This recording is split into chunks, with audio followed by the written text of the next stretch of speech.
अच्छा, हम क्रिकेट की बात कर रहे थे तो इरफान जो है वो हमें ज्वाइन कर चुके हैं। हम इरफान से क्रिकेट के ऊपर बात भी करेंगे कि क्रिकेट की सूरत हाल दूसरे मैच के हवाले से खुसूसी तौर पर वो क्या देख रहे हैं। पहले मैच में हमने जो गलतियां की उनको किस तरीके से दुरुस्त करने की हमें ज़रूरत है। क्या हमें अब सोचना है फ़खर जमान को वापस ऊपर लेके आएँ और उस हवाले से देखा जाए कि शर्जील को भी टीम में जगह मिलनी चाहिए, नहीं मिलनी चाहिए। नीचे हम क्या गलतियां कर रहे हैं। हमारी बॉलिंग जो है उसने इतना ज़्यादा जो स्कोर है इशाल वो भी खा लिया था। तो हमें ये थोड़ी सी चीज़ें और मेरे ख्याल में बाकी खिलाड़ी चंद एक के अलावा बाकी खिलाड़ियों की परफॉर्मेंस कैसे बेहतर हो सकती है उस पर भी हमें बात कर लेनी चाहिए। हाँ बिल्कुल ऐसे ही है। और फिर जो PSL वाला मामला है उस पर हमने एक बात तो की है कि PSL बहुत बेहतर चीज़ है कि पाकिस्तान ने जून के अंदर अनाउंस कर दिया कि बकिया मैचेस जून के अंदर जो है मुनाकिद किए जाएंगे। लेकिन साथ ही हमें ये भी देखना है कि हॉल ऑफ फेम का जो है ऐलान कर दिया गया है PCB की जानिब से, क्या उसके अंदर किसी के साथ ज्यादती तो नहीं होगी। या लोग कुछ बात कर रहे थे कि शायद शुरू में जिन लोगों को शामिल किया गया है उनके अंदर एक दो तब्दीलियां कर दी जाती तो शायद कुछ बेहतर हो जाता। इस पूरी सूरत हाल पर भी बात करेंगे। लेकिन खुशाइंद बात यह है कि PSL होने जा रही है। लोग इस चीज़ को लेकर बहुत खुश हैं कि PSL फाइनली होने जा रही है। जो मैचेस मुलतवी हुए थे वो अब रीशेड्यूल कर दिए गए हैं।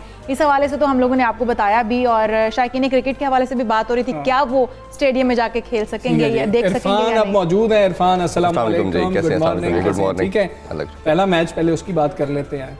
क्या कमियां कोताहियां थी? हम मैच तकरीबन हार चुके थे।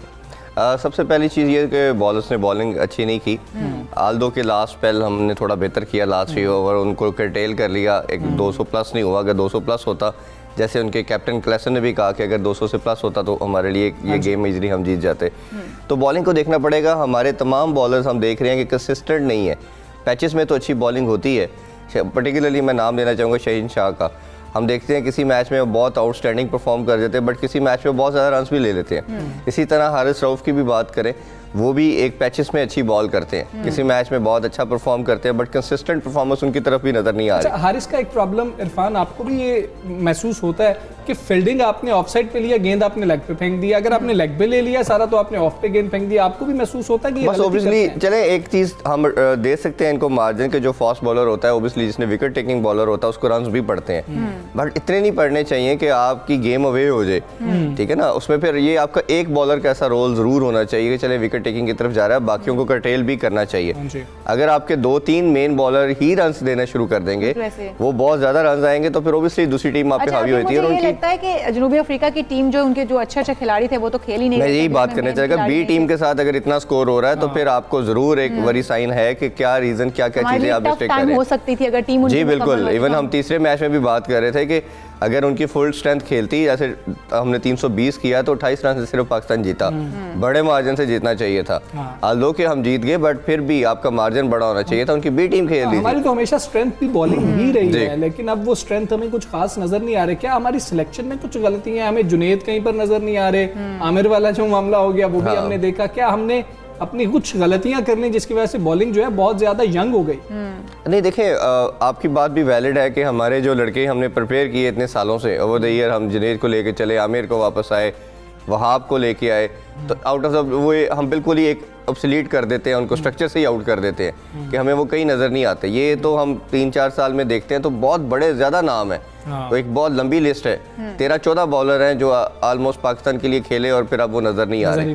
तो इसी तरह बैटिंग के अंदर बैटिंग लाइन की बात करें हम तो 3 या 4 खिलाड़ी हमारे सिर्फ हैं जिन्होंने बड़ी अच्छी परफॉर्मेंस दी है। उसके अलावा बाकी क्या खिलाड़ी खेलने के लिए नहीं गए? सही कह रही हैं आप। उस पर देखिए, सबसे पहले बात जैसे आप इंट्रो में बात कर रहे थे कि फ़खर अगर खेलते हैं या शर्जील अगर टीम के अंदर हैं तो इनको मस्ट खेलना चाहिए। आपकी विक्ट्री कभी भी आपको ओवर शेडो नहीं करती चाहिए कि आप बिल्कुल ही भूल जाएं कि हमने क्या मिस्टेक की। आप विक्ट्रीज के अंदर भी देखते हैं कि हमारे लूप होल किधर है। सबसे पहले तो ये हर जगह पे जो पूरे सोशल मीडिया भी इवन तो बात कर रहा है वो ठीक बात कर रहा है कि शर्जील और फ़खर आपके दोनों ओपनर एक ऐसे ओपनर हैं। पहले तो आपने फ़खर को डाला ही नहीं था। पहले तो सबसे पहले ये मैनेजमेंट ये सोचे कि इन्होंने तो T20 में डाला नहीं था। आपके तो उसकी परफॉर्मेंस ODI में बहुत आउटस्टैंडिंग होगी तो अच्छा आपने इंडक्ट कर लिया, फिर वो भी आपके पास एक प्लेयर इंजर्ड हो गया। ठीक है, तो अब आपने जब इंडक्ट कर लिया तो आप उसको हटा बाहर बैठा नहीं रहे। तो आप तो पहले क्लियर स्टेट ऑफ माइंड के साथ आप तो उतरे, फिर आपने T20 के लिए स्पेशलिस्ट जो है वो शर्जील था, अब आप उसको खिला ही नहीं रहे। फिर तीसरा ये है कि आपका बाबर आजम जो है वो स्ट्राइक रोटेशन वाला प्लेयर है। अगर आप वो ओपन पे आ जाएंगे, इधर आपको सेल्फिश नहीं होना। बाबर को, हमें मिसबा की जो मेंटालिटी है वो सबको पता है कि वो थोड़ा ऑब्स्टिनेट स्टेट ऑफ माइंड के प्लेयर भी थे, कैप्टन भी थे और कोच भी है। वो जो चीज़ें सोच लेते हैं उससे वो बिल्कुल डेविएट नहीं करते। बिल्कुल ऐसे ही है। इधर बाबर को एक स्टेप आगे आना पड़ेगा कि वो अपने लिए नहीं खेल रहे, ये उनकी पाकिस्तान की टीम है और वो उसके कैप्टन है, उनको प्लेयर्स को बनाना भी पड़ेगा। जैसे बाबर को बनाया गया, सरफराज और मिकी आर्थर ने बाबर को बनाया, उनको नंबर 3 का स्लॉट दिया और बाबर पहले नंबर 3 पे खेलते भी रहे हैं। और मेरा आई स्टिल बिलीव कि उनके तीनों फॉर्मेट के लिए नीचे आना ठीक है, तीसरा नंबर भी कोई ऐसा मसला नहीं बाबर के लिए। और शर्जील जैसा प्लेयर अगर ओपन करता है उसके साथ तो बहुत अच्छा। फिर अब प्रॉब्लम जो असल प्रॉब्लम है वो मेरी नज़र में बाबर का नहीं है, रिजवान का है कि रिजवान भी बहुत आउटस्टैंडिंग परफॉर्म कर रहा है।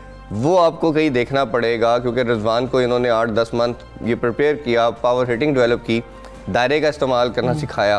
प्रॉब्लम ये आ रही है कि अब उसको कैसे हटाया जाए या किसको उसके साथ खिलाया जाए, तो ये एक देखने वाली चीज़ है। अच्छा इरफान, हमें ये बताएं कि हमने रिजवान को भी 6 ओवर जो पावर प्ले था उसको यूटिलाइज करता हुआ गुज़श्ता मैच में नहीं देखा है। फिर हम हैदर अली को जहाँ पर नीचे लेके आए हैं, क्या खूबसूरत जितने शॉट्स खेले वो आउटस्टैंडिंग शॉट्स थे पूरे मैच में। वैसे शॉट पाकिस्तान ने नहीं मारे हैं जो हैदर ने मारे हैं। हैदर की पोजीशन यही बनती है T20 के अंदर। जी अभी जो स्ट्रक्चर हमें नज़र आ रहा है उसमें तो ऐसे ही नज़र आ रहा है कि ऊपर आपके पास काफ़ी नाम इकट्ठे हो गए और वो ऐसे प्लेयर हैं जिनको भी किसी को भी नीचे नहीं कर सकते।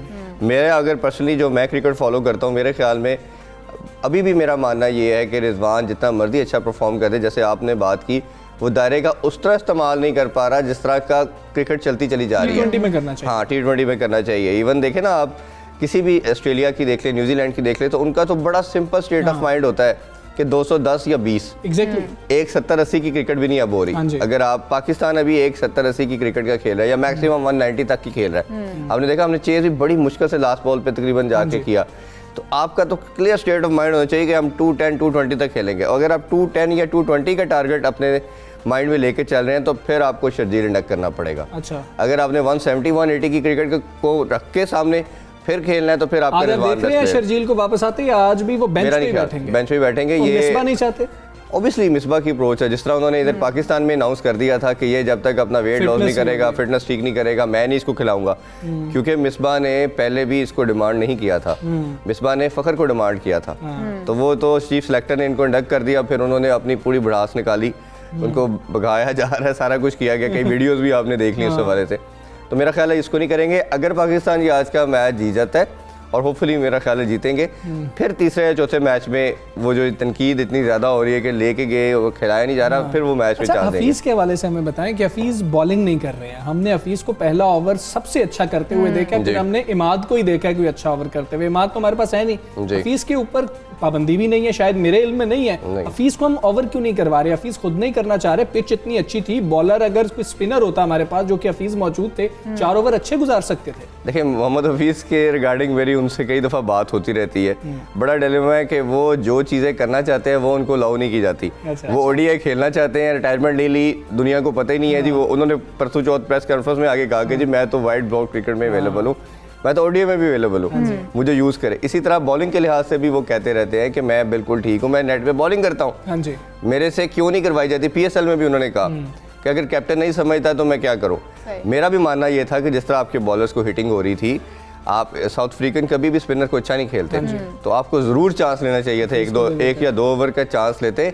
देखिए T20 गेम ही चांस का है। आपके अगर किसी बॉलर की पिटाई हो रही है तो आप डेफिनेटली चांस लें और चांस लेके फिर आप देखें कि कैसे रिस्पॉन्ड कर रहा है वो। ऑब्वियसली अगर लेट्स सपोज उनको हिटिंग होती तो आपके पास मल्टीपल ऑप्शन थी, आपके पास 6 बॉलर थे। हो रही थी, शाहीन को हो रही थी, उस्मान को हो रही थी, हारिस को। हाँ जी, आप किसी को भी चेंज कर सकते हैं। आप ओवरऑल क्रिकेट को अगर हम देखें, क्या समझते हैं कौन सी खामियां हैं हमारी बैटिंग लाइन में, हमारी बॉलिंग लाइन में, जिसको हमें बेहतर करने की जरूरत है कि हम बेहतर करके इससे अच्छी परफॉर्मेंस दे सकते हैं? देखिए बड़े टाइम के बाद हमें T20 के अंदर अपनी बैटिंग बड़ी अच्छी नज़र आ रही है और बैटिंग की अच्छी चीज़ ये है कि हमारी बेंच स्ट्रेंथ बड़ी स्ट्रांग हो गई है। तो बैटिंग के लिहाज से तो T20 में इशू एज सच नहीं है, हमारे पास अच्छे लॉट हैं, बड़े नाम बाहर भी बैठे हैं। बॉलिंग के अंदर भी हमारे पास नाम तो अच्छे हैं, काफ़ी लंबे टाइम से चल रहे हैं, लेकिन हमारा कई दफ़ा मैं और हमजा बात करते रहे हैं कि वहाब और आमिर का होना बहुत मैंडेटरी है अगर आप वर्ल्ड कप को सामने रख के अपनी प्रिपरेशन कर रहे हो।